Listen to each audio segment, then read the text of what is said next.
Two top travel cards. One big question.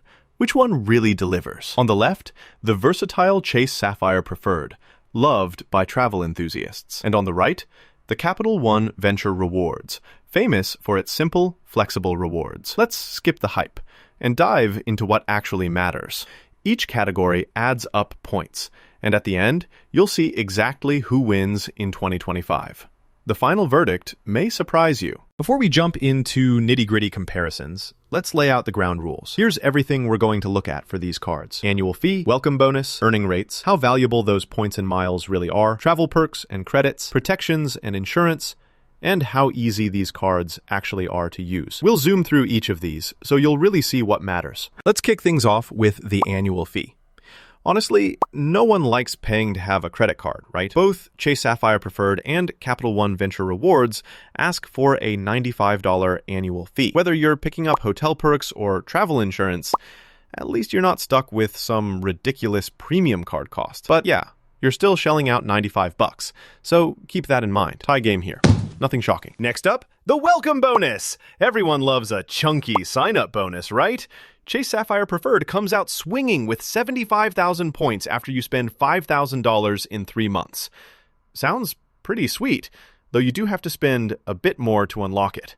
Now, Capital One Venture Rewards, also 75,000 miles, but only after $4,000 in 3 months. So it's a little easier to get, but here's the catch. The redemption value isn't quite as juicy as Chase's if you're a rewards hacker. So Chase Sapphire Preferred slides ahead for the bonus. All right, earning rates. This one is more fun if you like stacking up points fast. With Chase Sapphire Preferred, you're looking at 5x points on travel booked through their portal, 3x on dining, streaming, and online groceries, and 2x on other travel. That's a lot of bonus categories, but you will need to keep an eye on them. Capital One Venture Rewards? Super simple. It's just 2 miles per dollar on everything. And yeah, 5x for hotels and rentals through their site, but not much else. If you're someone who loves gaming the system, Chase Sapphire Preferred gives you more opportunities. So, Chase Sapphire Preferred takes the win for earning rates. Oh, and here's something cool that not enough people realize. Both cards let you transfer your points or miles to over 15 travel partners. So if you want to squeeze out max value and maybe even fly business class for less, you're not limited to just hotel bookings or flights in one spot. That's pretty awesome, right? Now, point value and redemption. Listen, this is where the real magic happens for reward nerds. Chase Sapphire Preferred points go up to 1.5 cents a piece if you book through their travel site.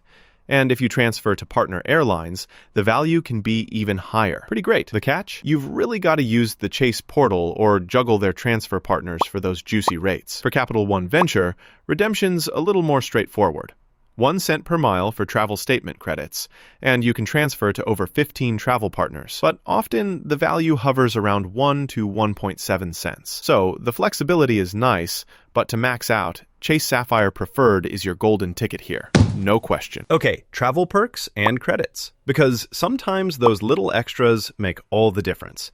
So, Chase Sapphire Preferred gives you a $50 hotel statement credit every year, but only when you book through Chase Travel. Kinda limited, right? But Capital One Venture ups the game with up to $120 credit for global entry or TSA pre-check fees. So you zip through security. Plus, strong travel and accident insurance. The hotel credit works only with their travel portal as well. But that TSA global entry credit, super handy. In this round, I'm giving the edge to Capital One Venture. Now let's chat about protections and insurance. Because nobody ever expects travel nightmares, but hey, stuff happens. Chase Sapphire Preferred goes all out. You get primary auto rental insurance, which is huge, honestly. Plus, trip cancellation, delay, and interruption coverage. Downside? No cell phone protection, though. Capital One Venture's lineup is a little lighter. Yeah, you get auto rental damage waiver and some travel accident insurance, but it's just not as bulletproof overall. When it comes to keeping your trip safe, Chase Sapphire Preferred wins. Ease of use. If you hate tracking bonus categories or juggling where to spend to get the most rewards, listen up. Chase Sapphire Preferred packs awesome value, but only if you work those bonus categories and keep tabs on how you're spending. If you're just after simplicity, Capital One Venture Rewards is your hero.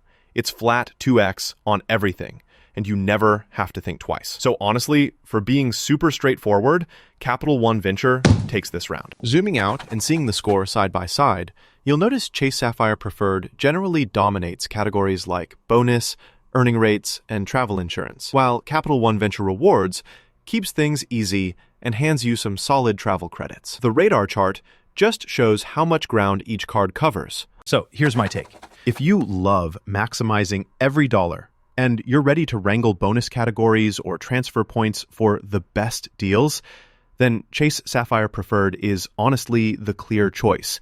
It's a reward hustler's dream. But if you want simplicity, just want to rack up miles on everything with no hassle, Capital One Venture Rewards makes your life way easier and still hooks you up with TSA Global Entry credits. Both are awesome, but the Sapphire Preferred edges out if you're chasing pure value. Liked this little card showdown?